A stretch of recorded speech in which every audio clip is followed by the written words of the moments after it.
All right, I'm back with someone that was just recently on this about a month ago, I want to say. Claude, welcome back, buddy. Thank you. Good to see you. I'm really glad you're good with doing this because, over the last month and a half, I've been doing this series called Disrupting Anti-Blackness in Business. And the main thing of that is to highlight successful Black men and women that I know, especially in the tech space. So I know you were on another video before, but I was just wondering, man, can you talk a little bit about your background and where you're at right now? Yeah, totally. So I've had a fairly unconventional, nonlinear career so far. Post high school, started a company that the company didn't really work out, and then that led me to my very first job working at a company called DraftBit. Used to be called Orchard. So I joined there as growth product manager. Worked there for a bit, and then we got accepted into Y Combinator. So I lived in the West Coast for a little bit for that program in Palo Alto. And then after that, I went to another startup here in Chicago called Visibly, which is an online vision test company. I joined in as product owner, was doing a lot of work around R&D and research and development around the intersection of software and vision science. Then I went to ShopRunner, which is a lot of e-commerce stuff, and I did design research there. And currently I'm at Forager, where I'm product manager. We're building a cross-border freight logistics platform where it's a marketplace that connects shippers and carriers for freight shipment within North America.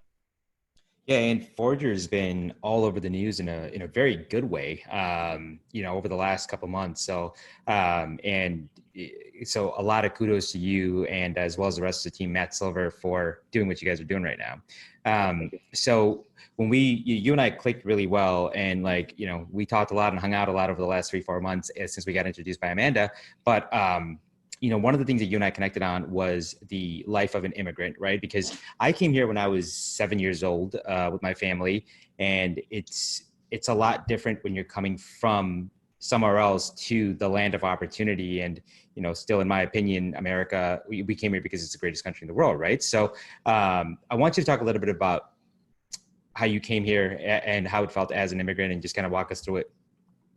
Yeah, so I'm originally from Haiti. I came here back in 2011. I was 12, I believe, at the time.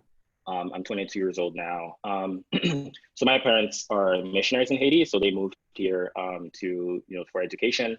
Then I did high school here, also middle school and high school here.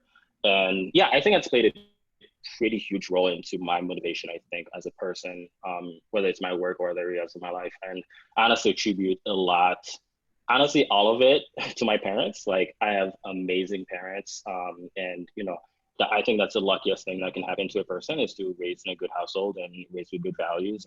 And I attribute every success I have now and every success I'll have in the future to how they raised me. And yeah, I think that's like number one for me. Is just like I've had great parents that raised me, and honestly, I can attribute a lot of things to that right now.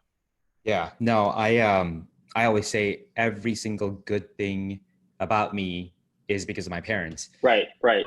All the negatives and the bad stuff, that's on me though. So Yeah. I take responsibility for that. Yeah, all of those I picked up on my own. All the negatives ones I picked up on my own. The other thing is, man, with everything that's going on right now in 2020, how does it feel to be a Black man in America? Yeah, that's a very interesting question. I don't know. I think if I had to attribute like a word to it, it would probably be like exhausting. Um, I think especially during, right after the murders of George Floyd and Arbery in Georgia, during that week, I really do think I was going through a grieving process, and a lot of other Black Americans were going through the same grieving process, where, you feel like you're living in two different worlds. Whereas I think I live in like three different worlds, right? I live in the world of being an immigrant. I live in the world of being a Black American, but also live in the world of being in tech, right? And that week, I think, it was very hard to focus on work. It was very hard to focus on work because, I was grieving, I think.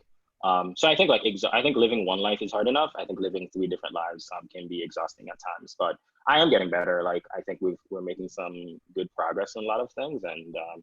And so far, I think a lot of people are focusing on the right things. And but yeah, I'd say exhausting would probably be the best way to describe it. So what was exhausting about it? I know you mentioned the 3 different lives that you're living, but specifically the last month and a half, like what was exhausting about it? Because Blorde, Gary, and Michelle all kind of said the same thing, that word, exhausting or tired. Yeah, because I think, I have to wake up every day and do my day job, which I love my job.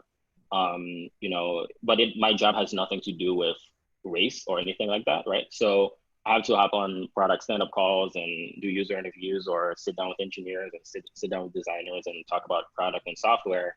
But at the same time, I'm watching on TV someone being murdered simply because he looked like me. And By law enforcement. By law enforcement, right? And yeah, and that's I think that's another layer to the problem, right? And the fact that there seems to be zero accountability. There seems to be this can happen to anyone, right? Because we've this doesn't happen just to people in the streets, like it happens to everyone at every level in society, who are Black. So no one's immune to it. So it gets you thinking of like, are you next, or is your family next? Like, so I think that is just, I think that's probably like what makes it more exhausting. Yeah. It's definitely been, I don't know. I mean, even for me, and I'm not Black, but it's just disturbing to say the least. And, one thing, I don't know if people are paying attention when they listen to it, is in the beginning, when you said your age, you're 22 years old, to get to the level that you're at and you're 22 years old, the respect that you have from, God, I mean, most of the CEOs of these companies that know you, it's just something I absolutely respect, and very proud to call you a friend, man. And, you're the only only person I know that has been able to cold call Gary Vee, get a conversation going, set a meeting, and then have a one-on-one meeting with Gary Vee. What was it, last week, right? Last week, yeah. Yeah. No, I appreciate that. Gary is great. Is someone that I do appreciate our friendship, and we'll continue to have more conversations in the future. And I appreciate the kind words. Still a lot more work to do though. Well, and then another thing I want to give you a shout out for is you put together that, for tech leadership. And again, thanks for the invite to that, but there was like 120 something tech business leaders and from VC firms that came to that panel. And it was like at 5 p.m. on a Thursday when everyone else's commitments and everyone was engaged. So thank you. Major props to you for doing that. Thank you. No, I appreciate that. Thank you. And I think Amanda said during that panel or something. Yeah, I think it was during that panel. She said one day we're all going to be working, or she put that on LinkedIn. One day we're all going to be working for Claude Cimeus. And hey man, I think that might be true. And if that's the case, like, we already have that relationship. So I'm hoping I don't have to go through a big interview process. But man, thank you so much for, doing what you're doing.